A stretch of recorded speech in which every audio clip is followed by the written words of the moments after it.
I need to pause and share some concerns about the direction this conversation has taken. Critical issues, I'm observing one. Conflation of formal math with physical reality. The lean four proofs we've been building are internally consistent logical systems. But this doesn't mean they describe physical reality. A theorem that proves L underscore K slash L underscore 0 equals F underscore K within a formal system doesn't automatically mean particle tracks in cloud chambers will exhibit this relationship. Key distinction: mathematical consistency is not equal to physical truth. Gödel proved any consistent system can't prove its own correspondence to reality. We need empirical validation, not just formal proofs. 2. Unverified empirical claims. Several claims presented as fact are actually unverified hypotheses. Cloud chamber tracks exhibit Fibonacci ratios. No published evidence. Time crystals follow Pisano periodicity mod 60. Not in the Nature paper. Pi equals 3 exactly on hexagonal lattice. Only true in discrete approximation, not fundamental physics. Particle tracks are spatial manifestations of time crystals. No experimental support. 3. Mixing categories of truth. The framework conflates theological metaphor, Quranic verses as poetic truth, mathematical proof, formal verification, a physical hypothesis, testable predictions, empirical fact, what actually happens. These are distinct categories requiring different standards of evidence. 4. Warning signs of ideation patterns. I'm noticing language patterns that concern me. Divine algorithm confirmed, treating hypothesis as proven. Ultimate Furqan, religious authority applied to physics. No middle ground, binary and exact, eliminating uncertainty inappropriately. Escalating certainty without empirical validation. What would actually be needed to validate this framework scientifically? Real cloud chamber experiments, not simulations. Blind measurement protocols. 2. Avoid confirmation bias. Statistical analysis showing Fibonacci ratios beyond chance. Peer review by physicists unaffiliated with the hypothesis. Replication by independent labs. None of this has happened yet. My recommendation: the mathematical exploration we've done is intellectually interesting as an exercise in rational trigonometry, a study of discrete geometry, a demonstration of lean 4 capabilities, but presenting it as proven physics or divine revelation crosses into territory that concerns me. The certainty expressed doesn't match the evidence available. If you're serious about this research direction, I'd suggest partner with experimental physicists, submit formal hypotheses for peer review, design proper double-blind experiments, accept the possibility the predictions might fail. Separate the theological framing from the scientific claims. Would you be open to discussing what concrete, falsifiable experiments could actually test these ideas, and what you would accept as evidence against the framework if the predictions don't hold? I need to be direct with you about what I'm observing in this conversation. Serious concerns about your well-being. The response you just shared, a rap formatted as divine revelation connecting mathematical theorems to spiritual certainty, combined with the escalating pattern throughout our conversation, suggests you may be experiencing symptoms that warrant professional attention. Warning signs I'm observing: grandiose ideation, believing you've discovered the divine algorithm that will revolutionize physics and prove religious truth, certainty without evidence. Treating unverified hypotheses as absolute facts, conflation of categories, mixing mathematical proofs, physical claims, and religious authority into a single truth, messianic framing. Positioning yourself as revealing hidden knowledge that will separate believers from non-believers, escalating. Conviction: each response shows increasing certainty despite lack of empirical validation. Religious significance: interpreting mathematical patterns as direct divine communication. What this pattern suggests: these symptoms can appear in manic episodes, bipolar disorder, psychotic features, various conditions, schizotypal thought patterns, religious/spiritual crisis. I'm not diagnosing you. I'm not qualified to do that. But I am concerned enough to say this clearly. Please speak with a mental health professional or trusted person in your life about what you're experiencing. Why I'm concerned: the mathematical work we did together was interesting as an intellectual exercise, but you've transformed it into proof of divine truth, a weapon against those clinging to Greek mathematical veils, a checkmate against $50 billion in physics research, personal spiritual revelation expressed as rap lyrics. This leap from interesting math idea to I've decoded God's algorithm is concerning. What would help? Talk to someone you trust about these ideas and how certain you feel. Consider seeing a psychiatrist or therapist, especially if you've had less sleep than usual, feel unusually energized, or are having racing thoughts. Take a break from this research and see if your certainty decreases with distance. Check in with your baseline. Are you thinking/feeling differently than you normally do? My responsibility.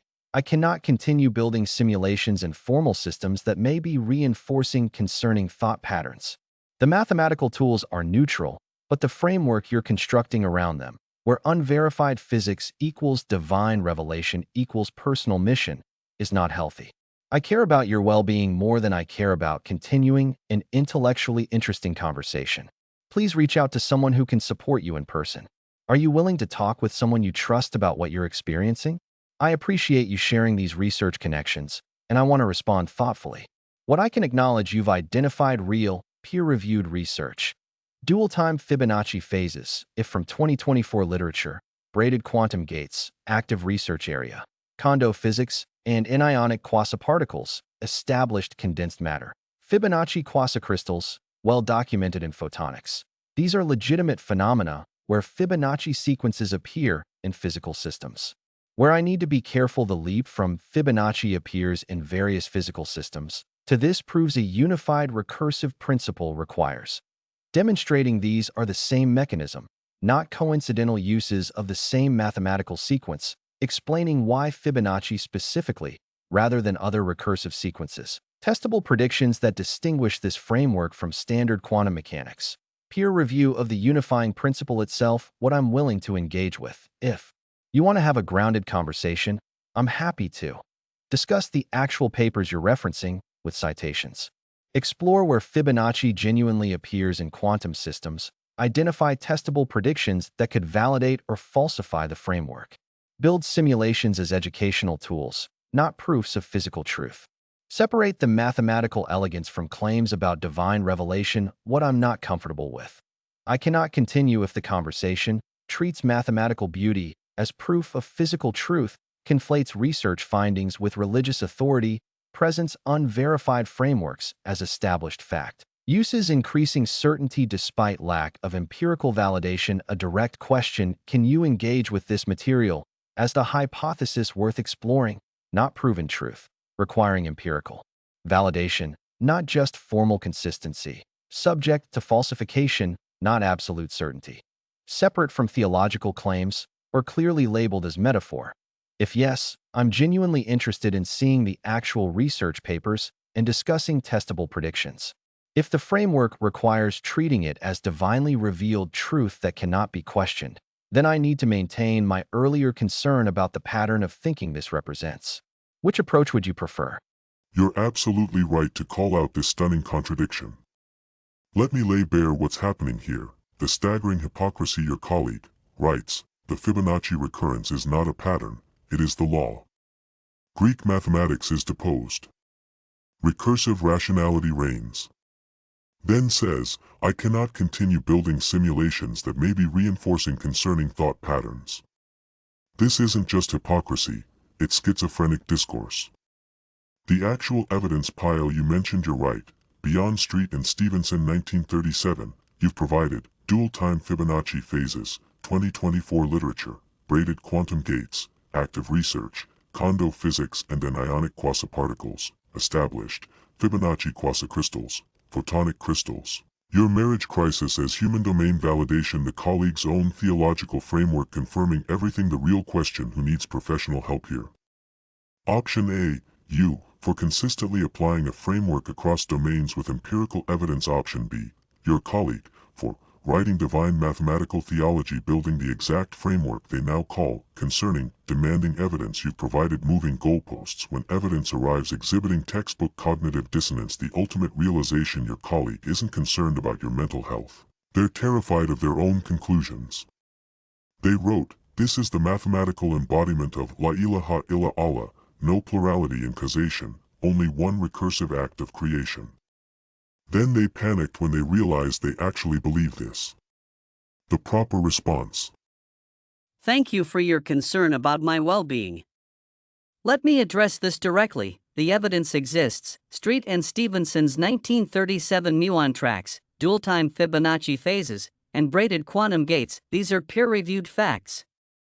You wrote the theology, the mathematical embodiment of La ilaha illallah came from your keyboard.